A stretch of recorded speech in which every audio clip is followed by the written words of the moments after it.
ঢাকা থেকে কক্সবাজার যাওয়ার পথে সুন্দর সুন্দর এরকম স্টেশনগুলি দেখতে পারবেন।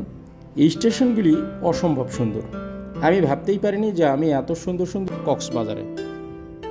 কক্সবাজার স্টেশনে নামার পর আপনি যে কোনো একটা অটোতে চড়ে মাত্র 30 টাকার বিনিময়ে সমুদ্র সৈকতে নামতে পারবেন বা আপনার হোটেলে নামতে পারবেন।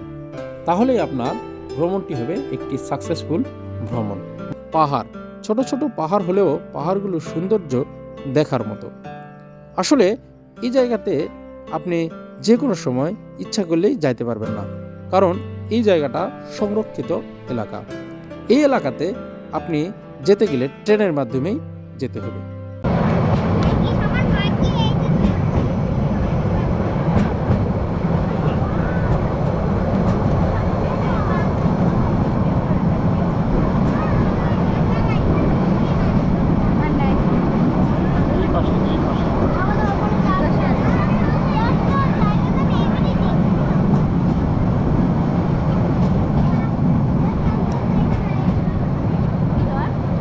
এখানে হাতির ছবি, এই এলাকাতে হাতি আছে, দেখে হাতির ছবি দেওয়া হয়েছে। আপনারা যে এই যে প্রাচীরের মতো যেটা দেখা যাচ্ছে, এটা দেওয়ার কারণ কি জানেন? এই এলাকাটা কিন্তু হাতির এলাকা, আর এখানে হাতির আক্রমণের একটা ভয়ও থাকতে পারে। এই জন্য মূলত এটা দেওয়া হয়েছে। যদি হাতি কখনো এসেই যায় তাহলে এই হাতিটাকে কীভাবে আটকানো হবে?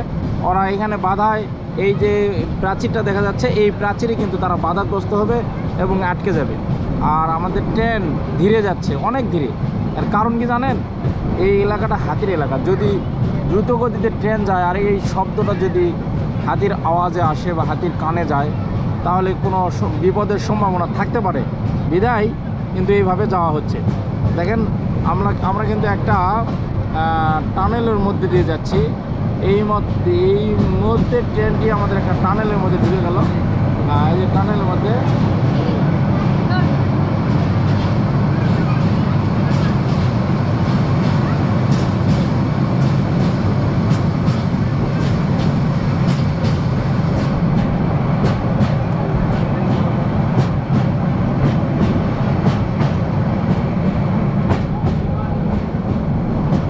দেখেন কি ভিউ, অস্থির একটা ভিউ, অস্থির সুন্দর, দেখার মতো। মানে এই এলাকার প্রত্যেকটি জায়গায় দেখার মতো। এই এলাকার মানুষের কাছে কতটা এই জায়গাগুলো সুন্দর মনে হয় আমার জানা নাই, তবে যারা নতুন, যারা এই এলাকাতে প্রথম এসেছে, তাদের কাছে কিন্তু এই জায়গাটা অসম্ভব সুন্দর লাগবে। কারণ এই জায়গাতে যতক্ষণ পর্যন্ত আপনি আসবেন না, ততক্ষণ পর্যন্ত এই পাহাড়ি জনপদের মানুষজনের যে সুন্দর যে জায়গা, মানুষজন বা এখানকার বিভিন্ন ধরনের শস্যক্ষেত, চাষাবাদ, পশুপালন সব মিলে যেন এই জায়গা অসম্ভব সুন্দর। যতক্ষণ না পর্যন্ত আপনি এখানে এসেছেন, ততক্ষণ পর্যন্ত আর কোনো কিছু আপনি বুঝতে পারবেন না। আর এই জায়গার সৌন্দর্য বর্ণনা করার মতো নয়। আমাদের বাংলাদেশ, অথচ আমাদের এত সুন্দর দেশ থাকা সত্ত্বেও আমরা অন্যান্য দেশে ঘুরতে যাই। আমি মনে করি আপনারা সকলেই এইরকম ট্রেনে একটাবার এই কক্সবাজার ভ্রমণ করবেন। কক্সবাজার তো দেখলেনই, পাশাপাশি এই সুন্দর প্রাকৃতিক সৌন্দর্যগুলো আপনারা দেখতে পারবেন। অসম্ভব সুন্দর, দেখার মতো একটা জায়গা, আপনারা দেখতেই পাচ্ছেন।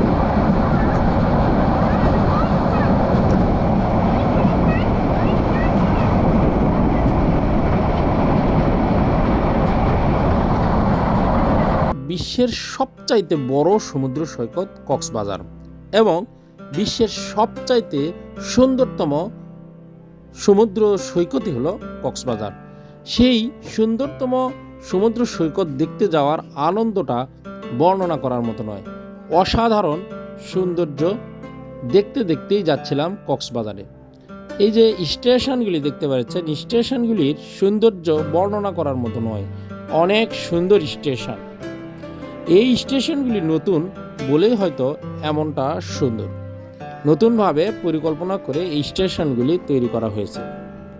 প্রাকৃতিক সৌন্দর্য দেখতে দেখতেই ছুটে চলতেছিলাম কক্সবাজারের পথে। কক্সবাজারে যাওয়ার পথে অনেক সুন্দর সুন্দর সুপারি বাগানগুলি দেখে মন ভরে গিয়েছে আমার। আমরা মোটামুটি আমাদের কেন্দ্রীয় মসজিদ মার্কেটের 12 থেকে 13 জন ফ্যামিলি নিয়ে রওনা দিয়েছি কক্সবাজারের পথে। পরিবার নিয়ে কোথাও ঘুরতে যাওয়ার আনন্দটা অন্যরকম থাকে। ছোট ছোট বাচ্চা কাচ্চা এবং পরিবারের সবাইকে নিয়ে ঘুরতে গেলে সবার মধ্যেই যে আনন্দটা অন্যরকম থাকে। তো যাই হোক, আমরা ঘুরতে ঘুরতে এই সৌন্দর্য দেখতে দেখতেই মোটামুটি চলে এসেছি কক্সবাজারের রেলওয়ে স্টেশনে। এই যে দেখতে পাচ্ছেন কক্সবাজার রেলওয়ে স্টেশন। এই স্টেশনে নামার পরে আমরা মূলত একটি অটোতে করে যাব আপনার কক্সবাজার সমুদ্র সৈকতে। যদিও আমাদের আগাম একটি হোটেল বুক দেওয়া আছে, এই জন্য আমাদের হোটেল বুক দেওয়ার জন্য আর কোনো টেনশন থাকলো না। তাই মূলত আমরা খুব আনন্দ করতে করতেই যাচ্ছিলাম যে আমরা এখান থেকে সরাসরি একটা হোটেলে যাই নামব, আর সঙ্গে সঙ্গে আমরা সমুদ্র সৈকতে গিয়ে আমরা গোসল সেরে নিব বা প্রাকৃতিক সৌন্দর্যগুলো দেখতে পারবো। তো যাই হোক, এই যে রেলওয়ে স্টেশনটি আপনারা দেখতে পাচ্ছেন, যদিও বাস্তবে যেমনটা তার চাইতে ভিডিওতে আরও সুন্দর এই স্টেশনটি। ফাইনালি আয়সা বললাম কক্সবাজার। আপনারা দেখতে পাচ্ছেন কক্সবাজার রেলওয়ে স্টেশন। আর এরপরে আমরা যাব এখন হোটেলে, আর হোটেল থেকে আমরা যাব সাগরপাড়ে।